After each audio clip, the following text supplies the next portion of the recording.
Mic check. Mic check. 1 2 1 2. Okay, it's fucking finally working. All right. Welcome back, everybody, to another episode of Just Booling.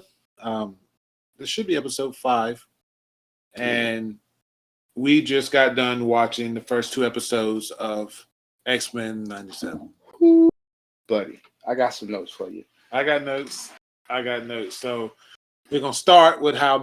Also, this is gonna be a voice only episode, but I am going to drop some links to like some of the cool articles and stuff that we saw, whatever, to reference some of these things. But opening sequence. So I'm gonna let you kick it off with the good.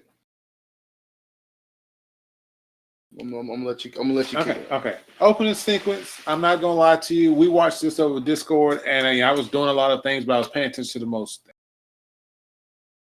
Watching it today, fresh like an hour and a half ago, or whatever. Like I literally sat here and was fucking flashback, and it just felt like I was watching the original. I don't know if you got that vibe. I like the way they kept it kind of, super similar to the point that like if I didn't know any better, this was the same thing with just upgraded graphics. Right.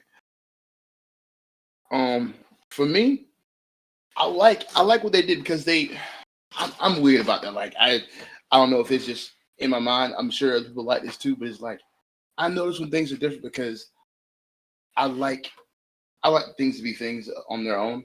And so watching it, I like the fact that they had changed. There was some change. I remember watching it the first time, like, they changed that.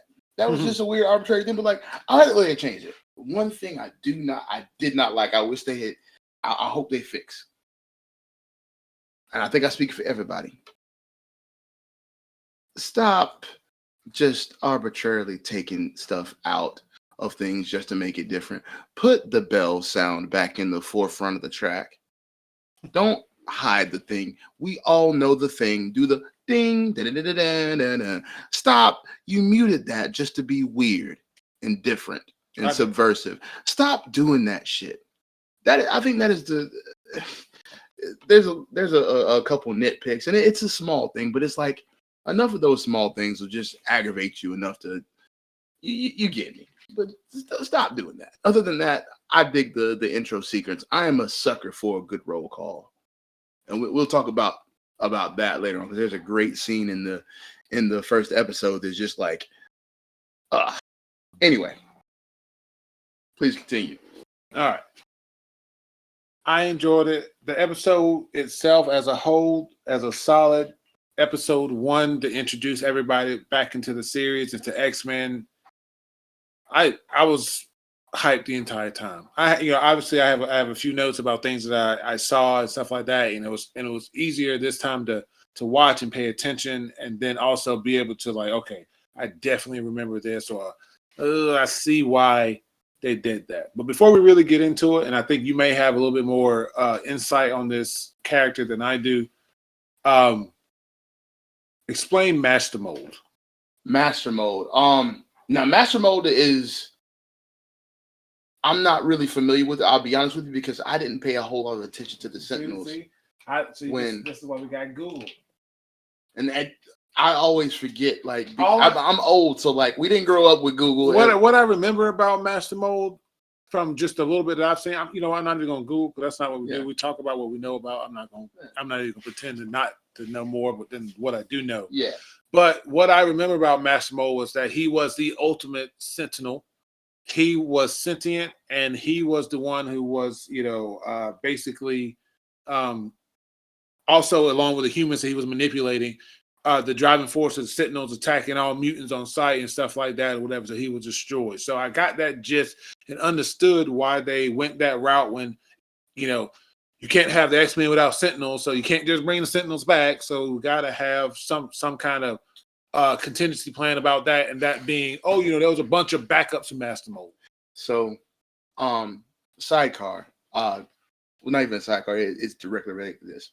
So during the time we were talking about this whole thing, we paused a couple times as we watched through, and I made the comment during Jean's vision that the clouds had those that circular particle effect to it. Mhm. A lot of that is Jack Kirby.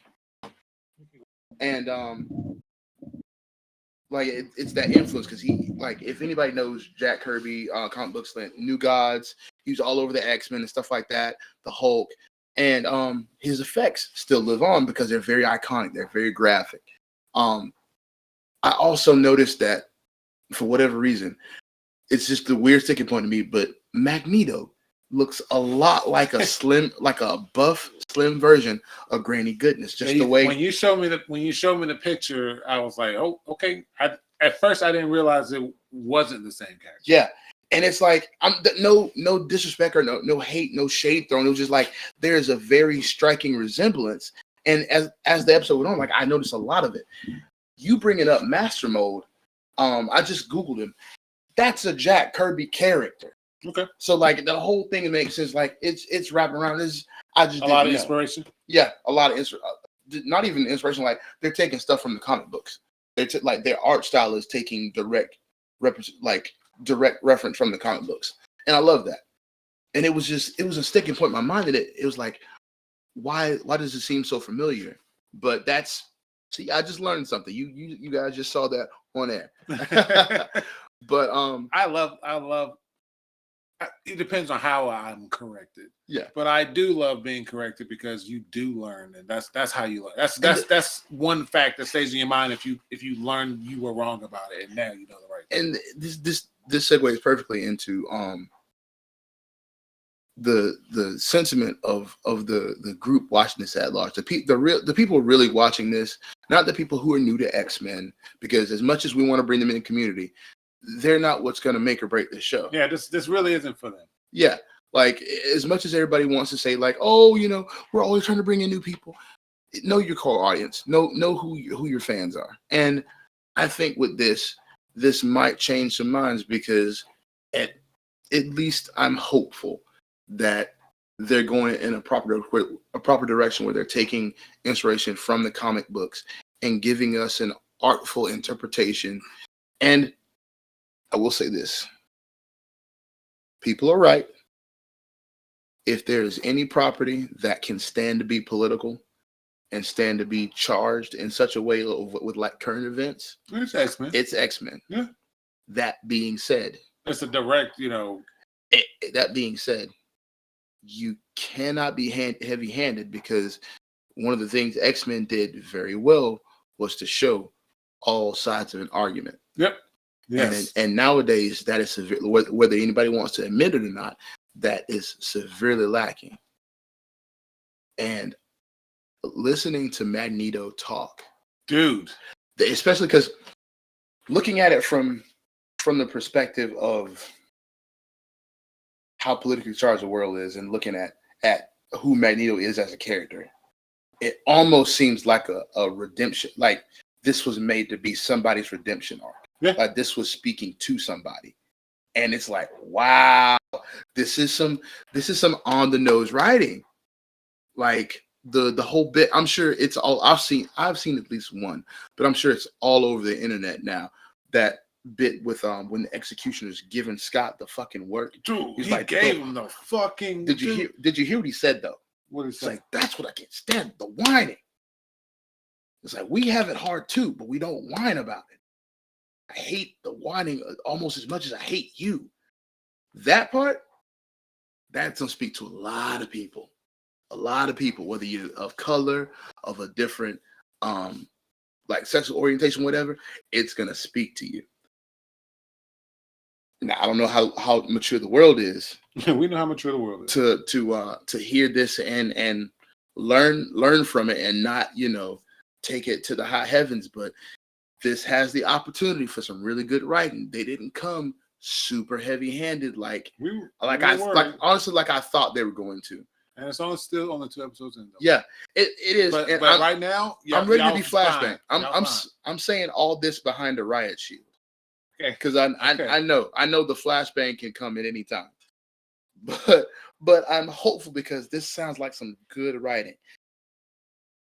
And with the setup with Storm, man, That was good. Man, everybody loves a good fucking comeback, man. And for Storm to be the one to lose her powers and Storm to be one of the most fucking prominent X-Men. You don't know X-Men without knowing Storm. And for her to not have her powers and to be on character alone, I'm so excited for people to see that besides being able to fucking control the weather, Storm is an amazing character. I want to touch upon real quick. I said it earlier. We're in an age now. Let's not pretend. We're in an age now where anime is taking over. I love it. We understand now that anime is popular. The reason it's so popular, especially among us nerds and stuff like that, is because the graphic quality of it. Those Japanese sakuga artists really know how to make the most of a moment. Mm-hmm. There's these things called, for those who don't know, there are these things called impact frames, where during moments of like high intensity, especially dramatic intensity in anime or whatever, there'll be a quick flash of animation where a character is transforming or they're moving. It's a transition of some kind. Yep. In that moment, there will be it could be a single frame or it could be multiple frames where it's very quick and you have to pause the video to see it. But there's a shape or like a different kind of a different portrayal of that character in that frame. And it's there quick, it's there for impact. Mm-hmm. We get that in the X-Men. We get that anime presentation. Not gonna lie to you, it reminded me kind of Madhouse when Scott drops. Yo, when Scott and puts the hole through the freaking clouds. And then not only that brings back to the whole roll call thing. I'm a big fan of roll calls. Thundercats. Yep. That the first, I think, was it like between 23 and 37 seconds of that intro? Evil. Perfect roll call. And then the lead up to Jaga coming across the screen and everybody jumping into the screen and hitting that crazy pose. There's an anime that does that. And it's in the opening, Fire Force. Oh yes, Fire Force when they come together. It does it in reverse though, because it has everybody disparate from the beginning, everybody running around, and at the very end, it drops them in and does the roll call at the back of the. I was not expecting to get a mid freaking episode roll call, dude, and it was so good. Listen, man, I was fucking so blown away again by just the fucking imagery of fucking Cyclops. Seeing that each one of his X-Men is safe and saying, I don't need saving. I'll see you on the ground, and fucking turns, skydives, and then fucking literally blasts a fucking hole through everything to fucking land. Two points about that. Number one, it was a Captain America moment without being Captain America. Everybody has been trying to copy a very strong presence. Everybody wants to copy that moment where it's like no parachute, but he did it without saying a word. He didn't hint at anything. That kind of confidence is what I'm talking about. Number two, that was a callback to X-Men Evolution. Really? Asteroid M. I didn't see that. Okay, so we're adding it to our watch list. In X-Men Evolution, they do an Asteroid M bit where they did mention Asteroid M. They have the I think Cyclops or Magneto has the gem of Cyttorak. Either way, he convinces him. They find Alex. He finds Alex before they do. Alex comes, tries to convince Scott to join Magneto. Okay. There's a whole arc about that. Some get chosen, some get taken because they're powerful, whatever. There's a whole bit. Anyway, they do that. They stop an asteroid in fucking, or they stop I think an asteroid in the episode itself. Okay. And it's very similar to him blasting. Yeah. See, what I took for what it reminded me of was his fucking super moves in Marvel vs. Capcom. Oh, dude. Yes. When I saw that too, I was like, ugh. But the thing, I'm not even gonna lie, made my nipples hard a little bit. This motherfucker said to me, my X-Men, and fucking and look, I ain't gonna lie, I rewound it like 3 times, like just so I could see how everybody else fucking came in. And Rogue comes in throwing fucking Beast in a fucking somersault. Yeah. I'm like, this is so fucking cold, dude. And shout out to whoever animated this for the Marvel versus Capcom Rogue taunt at the end. Whoever did this, they know what they're doing. You know what you're doing. I love you, and we appreciate that you are a fucking fan, and you guys were sitting down, and you guys were fucking watching. You guys were going over, you're doing your reads, and they say Rogue comes in and she throws beats and whatever, and someone say, you know what would be really fucking cool if she fucking tossed her hair back and fucking chuckled a little bit, just like she does in Marvel's Capcom. And someone said, you get a fucking raise. That's what I'm talking about. That's that Dave Filoni, Sam Witwer moment. Like in Disney, where Sam Witwer, he's the guy who played Starkiller and he plays Darth Maul. He's corrected Dave Filoni a couple of times, just like, hey, like that character doesn't do that, because you remember in Star Wars, like we already did that, and they're like, oh shit, yeah, let's put that in. Those are small things. That's what we want. We don't want you grabbing people. We want a fresh take on. No, we don't care about that. That's not what we want. That's what you want. We're paying you, so you listen to what we want. We want references. We want effort. We don't care that you want to introduce new characters. I don't care that Morph is whoever, or Morph represents whatever. I don't care about that. I love Morph. Morph can be whoever the fuck he wants. He's Morph. Just do what Peter Jackson did. Peter Jackson said it best. He was like, we're not here to tell our story. We're here to tell the story of Tolkien. Now, granted, like I said earlier, this can be as political as we want to make it, but we have to make it for everybody. We have to show the world as it is. Not even that. We have to show the world as it could be better, not as we would want it if we could get rid of the competition. Because if you watch the show itself, that's what Magneto was doing. That's why I keep saying this might be written as a redemption arc for either the writers or they're speaking to something, because this is good. This show tells on itself in a way that is scary. And that's the first 2 episodes. This is maybe I'm just reading too much. No, you're not. I found myself, I follow X-Men to a degree. So I know what he stands for and who is his enemy and who are the good guys. And then it's not Magneto. Yes, Magneto has his time when he did lead the X-Men, and him and Rogue, they had their moments, whatever, which we'll touch on a little bit later. But it's quick and fast. Magneto's a good guy for a little bit, and you're going about your business. They focus on it a lot now with the island of Krakoa. Yeah, Krakoa. He's he's real big in that, but that's that's just past like 2-3 years, 4 years. Yeah. So like it's either Krakoa or Genosha. Genosha is the one, the island before. Yeah. Krakoa is the living one, the one that's sentient.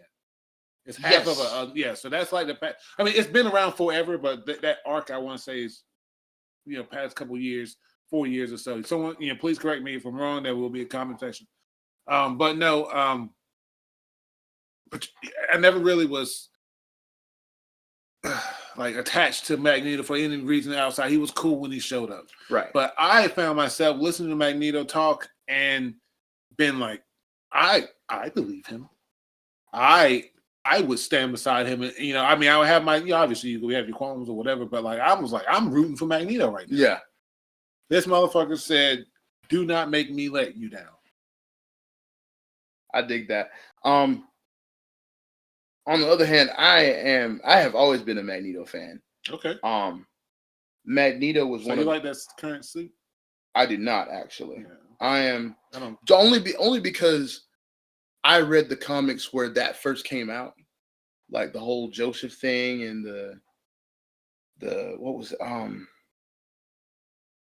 when they thought he was dead, and there was another mutant that showed. Fans out there know who I'm talking about. He's the guy with the black hole powers because they were twins. One of them had the powers of a white dwarf. The other had the powers of a black dwarf, or a white hole, black hole. And there's this crazy cover of him pulling the mask off, and you see it's Magneto. And it's like, oh, because you remember his powers can mimic mimic some of the properties of like those weirder cosmic powers and shit like that. Like, yeah, because he's got he's got the power of magnetism. He's got like one of the fundamental 4 or something. So anyway, back on track though. I have been a fan of Magneto for a while. I don't trust him. Oh, I do not trust him at all. okay. Because I love Magneto. I know what he's about. He's always got an angle. Even if he believes that he is on the right path, he is going to fuck this up for himself. He is going to turn it in such a way that it benefit or not benefits. It is more in line with what Magneto's temperament is. Charles' direction, Magneto's way of getting there. So you brought obviously this is a spoiler cast. It will be in the description and the title as well. Because we expect you to have seen the episode to be listening to an episode about it. But there was a moment that I didn't notice the first time, and I was watching at this point. So I know there's no, I missed it because I wasn't looking for it. There's a moment when he's about to get shot and Magneto smiles. And then there's a moment right after that the executioner is surprised. And you brought that to my attention because I didn't notice it at first. I just thought, fuck, I missed. But seeing the smile changes his reaction. And it might be just some looking into it. Like we're always looking for smoke and mirrors. Yeah. And it could be false flags, but just with the way Magneto operates and the stickiness of Friends of Humanity, there's no way he didn't know about him. And there's no way he doesn't make use of him because Magneto's mind is mercenary to its core. Okay. Like he will not just get rid of you. He will make use of you if you're an enemy. He will put you to good use before he gets rid of you or before you get rid of yourself. If he was any more efficient, he would be Dr. Doom. No, too emotional, you think? Huh? Too emotional, you think? Absolutely. I mean, but he had no choice though. He is a mutant Jew. From the fucking the Great War. Like he had no choice. Yeah. He learned quick that, it's my people against them. Yeah. I mean, basically, when you on a surface level, without reading too much into it, the fight between or the struggle between Xavier and Magneto always kind of seems like a Martin versus Malcolm kind of scenario. Okay. And it is just, like I said, it's a self-report that Charles is dead, Magneto's leading. And the way he comes about it, the openness, like it's good, but it's wild. I mean, he teeters the line. He does. He teeters the line because we noticed something earlier when they were in the sewer. The Morlocks. Mm-hmm. The Morlocks. Yeah, Morlock. I said it right the first time. Morlocks. He hit this motherfucker with a valve handle. Oh yeah, and it was in the head. Yeah, that motherfucker's dead. He's dead. Yeah, he is dead. And the way he hit the ground, he's dead. Yeah. And then this motherfucker said it came out. And he was like, "Oh, they're alive, but not unharmed." And I was like, "Okay, so he's not dead, but he crippled this man." Oh, absolutely. He gave him the whole ass Batman treatment. Okay. Yes. So Magneto's, he's having his fun too, whatever. But I too am a little skeptical of him. Also, anybody who's read the comics, I am weird about the Friends of Humanity because they had a televangelist. I want to say it was Sabretooth's kid, Creed. I want to say it was Sabretooth's kid, but there was he was like a weird televangelist or something, and he had them all whipped up into a frenzy, and he came to the house. He came to Creed. Yeah, he came to the crib, bro. He came to X-Men? Yes. To the yeah, he brought his group to the crib, bro. He has any powers? Or is he human? I cannot remember. I want to say he's human though, because it was one of those weird because his dad is Sabretooth. His dad's super powerful. No, so okay, yeah. He's his father's a mutant and he hates people. Yeah, I get it. I remember. Yeah, which I mean, to be fair, I would hate mutants too, maybe if my dad was Sabretooth, because Like that dude is unpleasant. Like Sabretooth in real life is all the stuff that squeamish people think Wolverine is.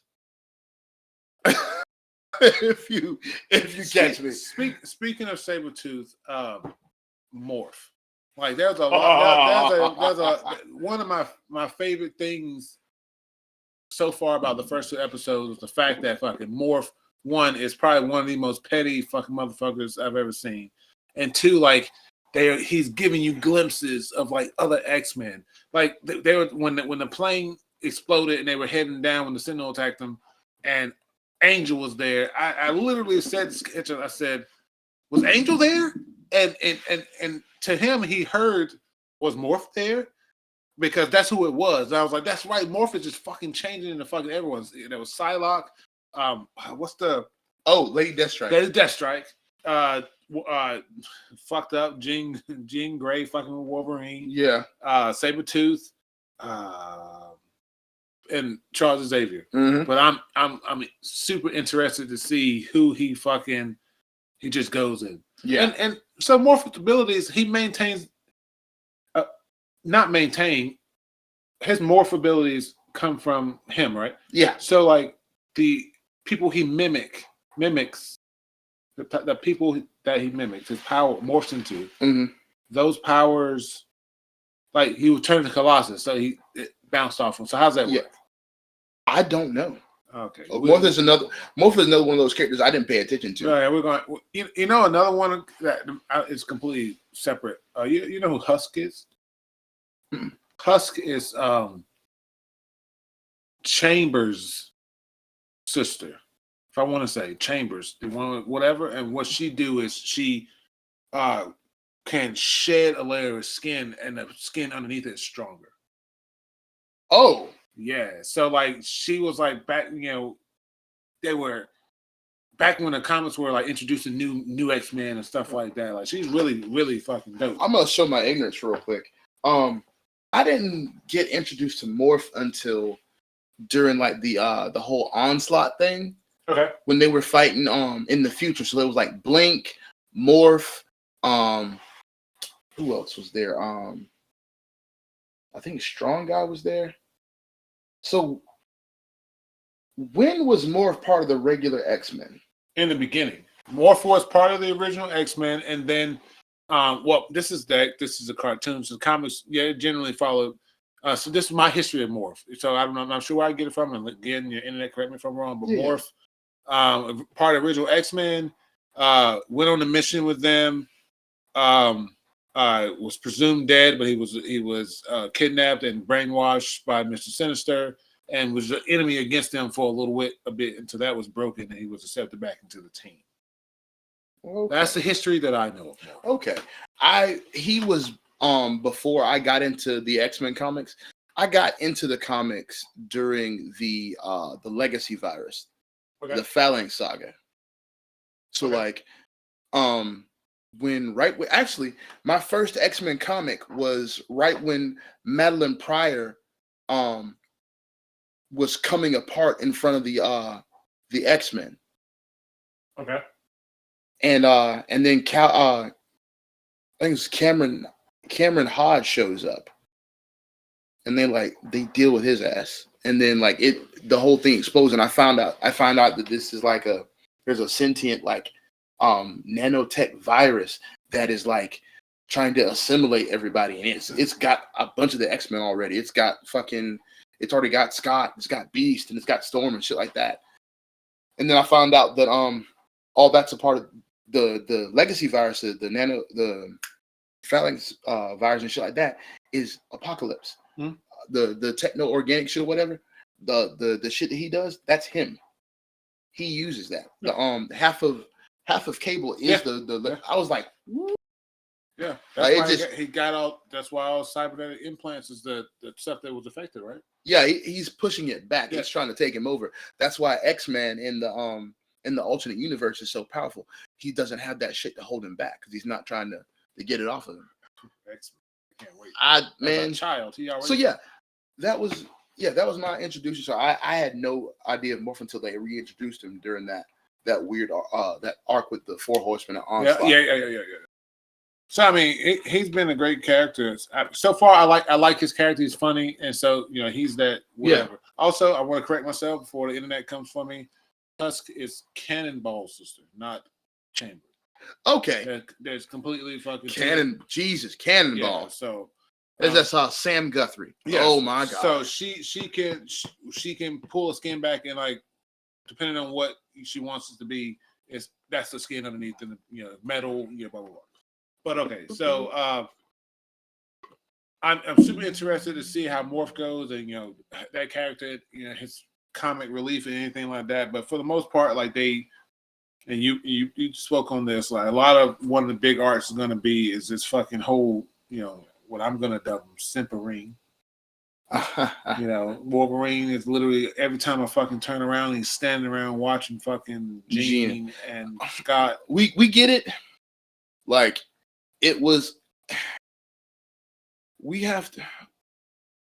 At some point in time, we have to admit to ourselves that when we were reading these things in the comics, most of us were teenagers or younger, and these were written by adults. So there's going to be some kind of disconnect. So some things are going to just be weird. It was a different time. We all can agree that the whole him lingering with Jean and Scott and that whole situation was weird. Can we let this go? I feel like it should have been one of the things that could have been let go, because back then when people weren't thinking out of the box so much, and so what they needed was a love triangle, and what they needed was fucking some romance where it needed to be, and blah blah blah. That's I understand that's maybe why we got the Wolverine's in love with Jean and that's why he hates Cyclops or whatever. But now when we realize and all of the content and all the material that or the backstory that these characters have, you could have easily still had Wolverine and Cyclops have like a button heads kind of relationship, and it just be what it is. People understand people not getting along.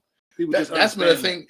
But now they imply so much that the reason they don't get along is because Wolverine is in love with Jean. Yeah, my thing is too, like now that we have the whole Magneto Rogue thing or whatever, we don't need the Jean Scott thing. Well, that's much better anyway. But at the same time, it's still early days. They could be planning to just get that out of the way anyway. I do love the fact that anybody who peeps the intro, Morph is tied to Nathaniel Essex in some way. And I'm like, I don't believe. You know what I'm saying? We're talking about. I don't believe, but they say he's supposed to be the big bad. Who, Mr. Sinister? Mm-hmm. That would be dope. It would make sense because Nate's getting born. The clone just showed up. Who I'm calling it now. I'm calling her Madeline Pryor. I'm just going to do that. But y'all can say whatever. But she just showed up. Nate's been born. He's got to go. He cannot stay. Otherwise, this is not the main continuity. This is not the main universe. That kid's got to go. So, yeah, but they say he's supposed to be big baddie. Which they easily could do some weird like, oh, this is a different universe, whatever. Well, I think that would be stupid, but we know what's gonna happen. I just want to see how they're gonna do it. Like, this is gonna be wild. I agree. I do think that. Also, where's the registration at? Because this got the Sentinel program. I've heard nothing else politically about what's going on, but we know these things go hand in hand, don't they? I don't think so.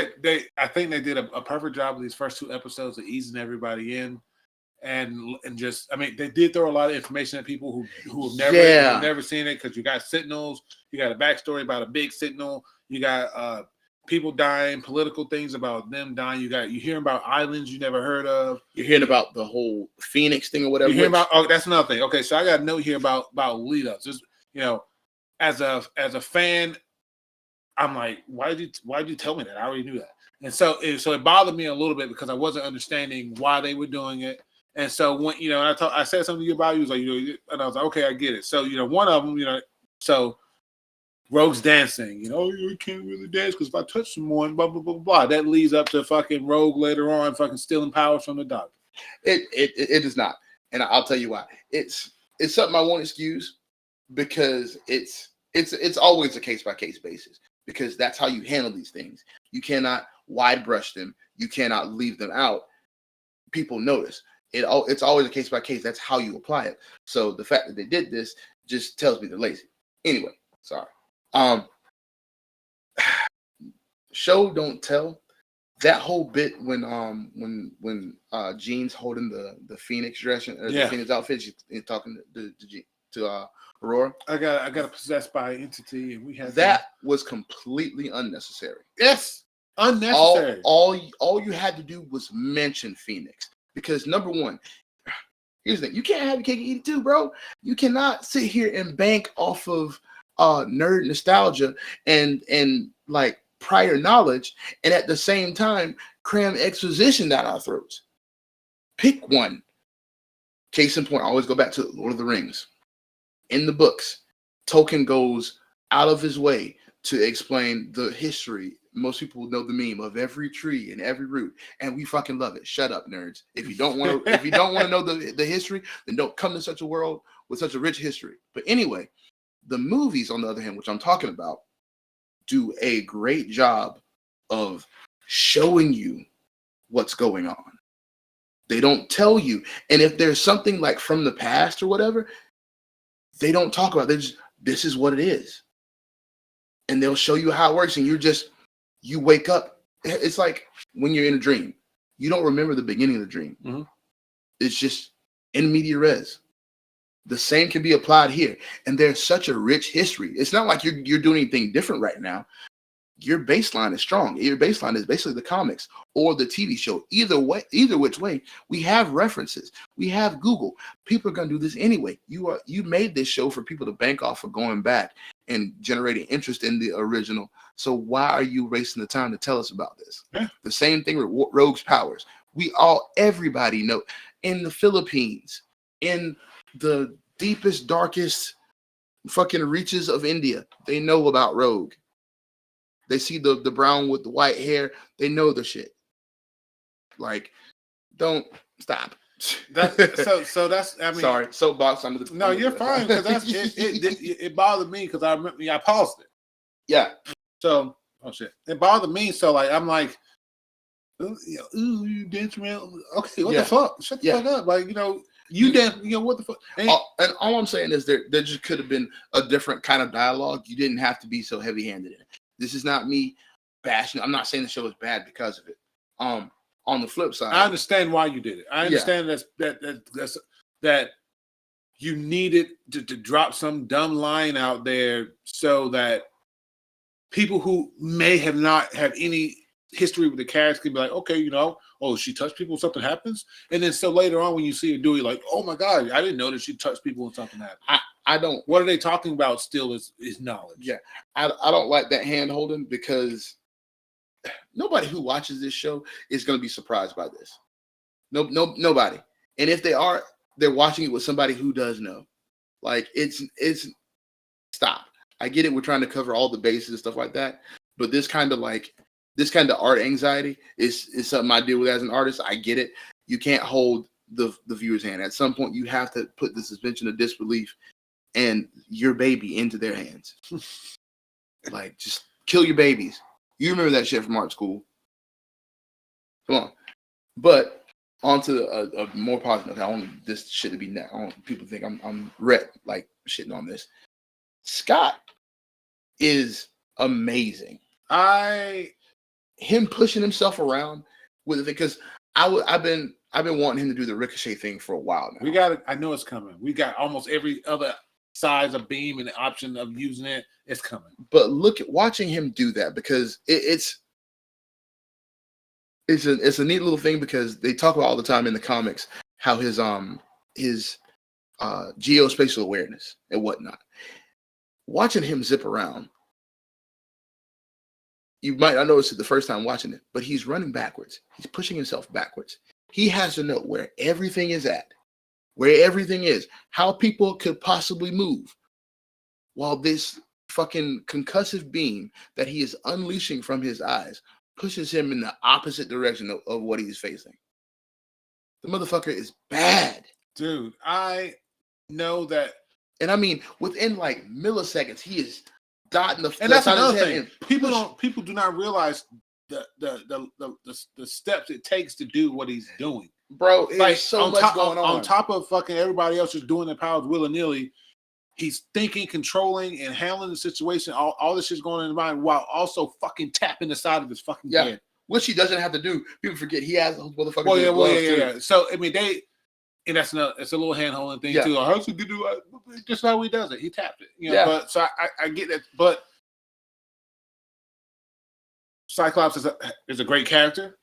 Every group needs a leader, so everyone's gonna have that hate for the leader or that love for other people or whatever. I've never not liked Cyclops as a character, but I have never been more impressed. In Cyclops as I have seen what they're showing me he can do. Not only just morale, also just the fucking ass kicking. Like, he was fucking motherfuckers up. I like him, but I will say I'm still withholding judgment. He's mechanically he's always one of my favorites. I've been in love-hate relationships with his character, but I definitely didn't dig him in X-Men Evolution. But again, I'm down. I'm requiring that for us to watch. Word.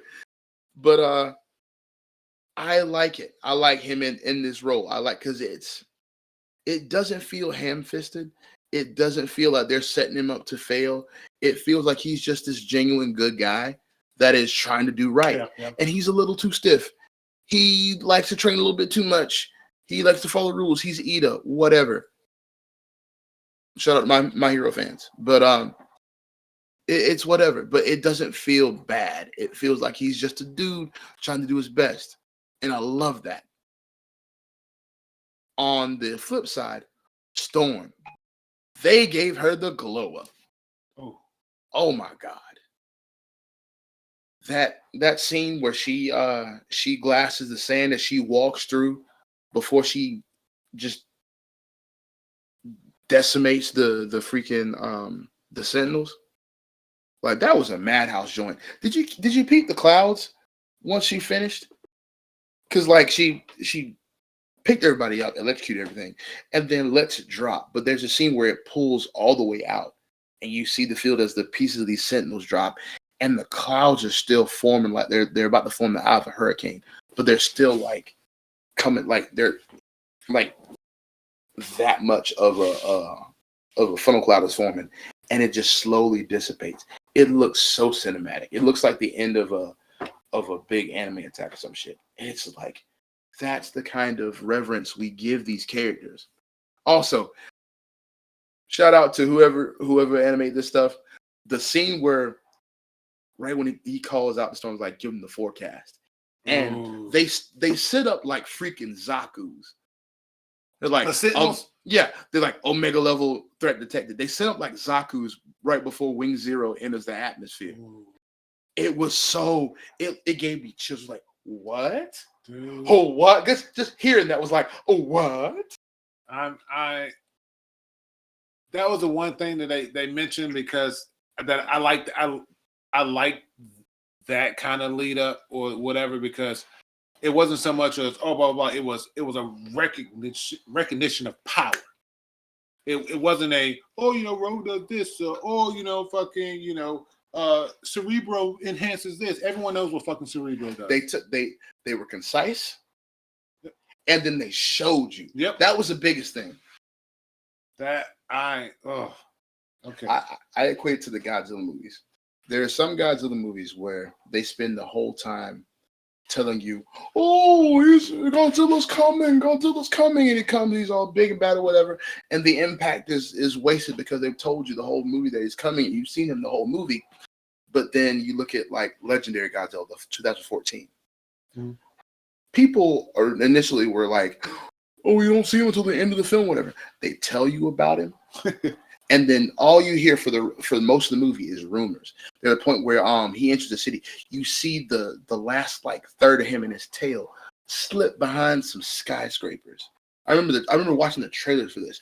We never even saw it. We saw shadows and stuff like that, and you see the tail whipping behind the skyscrapers. And then there's one where it is like a deserted street or whatever in Japan, and then the lightning flashes and he roars, and you don't see him. It's just a roar, and the wind blasts down the street, the main thoroughfare, and blows the sign up and shit like that. And that's the whole trailer. That's what I'm talking about. When you understand, it's not about the initial act itself. It's about how the world reacts to it. Yep. She could have just as easily blown the motherfuckers away with a wind blast. Hit them with lightning. She could have did a sandstorm. She could have did like hail, sleet, whatever. She could have froze them. But the fact that they stood up, acknowledged, and not like you didn't see them like wig the fuck out and malfunction. No, it's fuck everything else right now. Yeah. Omega level threat detected. Yeah. What is that? Like you can easily just take out that line, snapshot it, put "the fuck" on top of that, and it will be the perfect meme. Yes. That's the kind of stuff we want. If you can give, not everything has to be that epic, mind you, but if you can give the important moments the reverence that they need, and not needlessly make it a joke or needlessly juice it up with some kind of message or something like that. That's all we need. Yeah. Okay, first. Final thoughts. So far, 2 episodes in, we got an hour worth of fucking content. We got some great setups to, multiple directions they can take with this. We got all kinds of things that can happen. First 2 episodes, what do you think? I'm impressed. Okay. I'll say that. I'm hoping that this was a bait and switch on Disney's part, that they brought him in, they grabbed all the horrible ideas that he had, and then they go in the opposite direction. I'm hoping that's what it is. It's probably not, but they have impressed me so far. If they mess this up now, they still get my applause, because you fooled me real good with this one. You fooled me real good. But they've got so much potential here. I agree. 2 episodes in, watching it twice, which is something I rarely do when it comes to anything new. So watching it twice to see what I missed, to pay attention a little bit close. There's so many twists and turns right now. I do feel like there's a lot of needless information that you didn't need to get. First off, you could have cut a whole lot of bullshit with the fucking FOH? What is it? Yeah, Friends of Humanity. Friends of Humanity and some other shit. If you want to talk about Phoenix, give me fucking 2 seconds of showing me Phoenix. Don't hold the old Marvel girl costume that you're not to a generation you're not going back to, and expect new people to know about it. I gotta say it because you brought it up. I went to animation school. I'm a graphic designer by trade. Immediately, as soon as I saw that, I thought it ways better to do this. One of the first things that, when we go back to X-Men Evolution, one of their favorite things was audio cues. Okay. You could have easily made an audio cue to go with that as she's talking about it. Phoenix Screech or something like that. Yeah, the Phoenix Screech, something like that. Have the audio cue of flames in the background, shit like that. There's 110 ways you could have suddenly done that. I would have loved that a lot more than her holding up a suit that most people wouldn't associate with the Phoenix. For example, anybody who's watched Mortal Kombat Annihilation, yeah. Whenever Katana finds Sindel again for the first time, and they talk and blah blah blah, when they I'm so happy to have my mother back, blah blah blah. When she wakes up and looks at Katana, the first thing you hear is that siren screech that Sindel does, and you know immediately something is wrong. Yep. That's all you need. That's literally all you need. They could have did again with the whole rogues thing or whatever. Like if you're going, something happens when I touch. Take the time to, if you want to let that be it, Yeah. Go Mitch- on her backstory. You Yeah. couldn't wait to drop the Magneto. Oh, that was one time thing Yeah. that cat got to stay in the bag, but you can't flesh out her powers a little bit. Yeah. That's what someone you want Where- to watch the show needs to see. Where was the quick and dirty metaphor about her powers? She had to wax poetic about that. That is not how you do that, because self-deprecation doesn't come long-windedly. And It's it's wrong, but it's But hey, like I said, final. for all my nitpicks, I am happy about this show.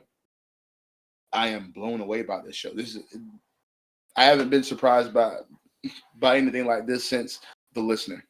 Okay. Wow. Okay. So I too, I'm looking forward to. We got a new episode coming up this week, so we are obviously going to be talking about it here soon. But yeah, I think that I'm excited. Yeah. I think with all my gripes or whatever, it's first 2 episodes. They got to do whatever they can and snatch and grab as many people. And they felt like they need to let that to hold hands or write stuff in crayon for people. I get it. And once I feel like the rest of the episodes are for people who stuck around anyway. Yeah. So we'll get some good. We won't get no dumb shit like fucking. What was it? It is Sunspot, right? Mm-hmm. Yeah. Sunspot fucking getting kidnapped and immediately going to go fucking dance, and that's shit. Okay, you need to fill some time. You could have cut that and gave us backstory, but we'll talk about Jubilee later. All right. Yeah. So that said, if you have not seen it or you have seen it and you have more things to talk about with it, please let us know. But we're hyped for it, and if that changes, we'll let you know. Tune in next time when we'll hopefully see if Stella gets her groove back. Thank you. I think I cut him too deep. Thank you. Later days. Take care.